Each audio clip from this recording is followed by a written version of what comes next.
Assalamualaikum warahmatullahi wabarakatuh. Perkenalkan, saya Novir Rahma Safitri dengan NPM 234120113 dari kelas akuntansi 23A. Di sini saya akan membuat video pembelajaran tentang laporan keuangan pada perusahaan dagang. Yang pertama adalah pengertian perusahaan dagang. Perusahaan dagang berarti sebuah bisnis atau perusahaan yang menjual suatu objek atau benda kepada konsumen.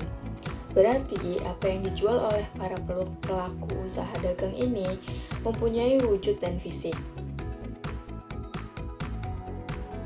Selanjutnya adalah contoh laporan laba rugi perusahaan dagang. Laporan laba rugi biasanya menyajikan informasi tentang seluruh kegiatan operasional perusahaan dalam satu periode akuntansi. Pada laporan laba rugi tercantum rincian mengenai pendapatan, laba atau rugi, dan pengeluaran atau beban perusahaan. Sementara di dalam laporan laba rugi terdapat dua unsur utama, yakni penjualan dan beban. Sementara unsur lainnya berupa harga pokok penjualan. Tujuan dari dibuatnya laporan laba rugi adalah untuk mengukur kinerja perusahaan dalam satu periode tertentu. Namun, sebelum menyusun laporan laba rugi, ada 3 hal yang harus diperhatikan dan dimengerti, yaitu yang pertama, bentuk atau format laporan laba rugi industri dagang. Yang kedua, konsep dan pemahaman setiap elemen di dalam format laporan. Dan yang ketiga, mengerti cara menganalisa kegiatan transaksi keuangan. Selanjutnya adalah contoh laporan arus kas perusahaan dagang. Laporan arus kas adalah laporan yang menyajikan ringkasan pendapatan dan pengeluaran dana perusahaan dalam satu periode tertentu. Dalam laporan arus kas terdiri dari 3 macam kelompok aktivitas, yaitu yang pertama aktivitas operasi, yang kedua aktivitas investasi, dan yang ketiga aktivitas pembiayaan atau pendanaan. Dalam menyusun laporan arus kas terdapat 2 jenis, yaitu yang pertama, laporan arus kas metode langsung atau direct method.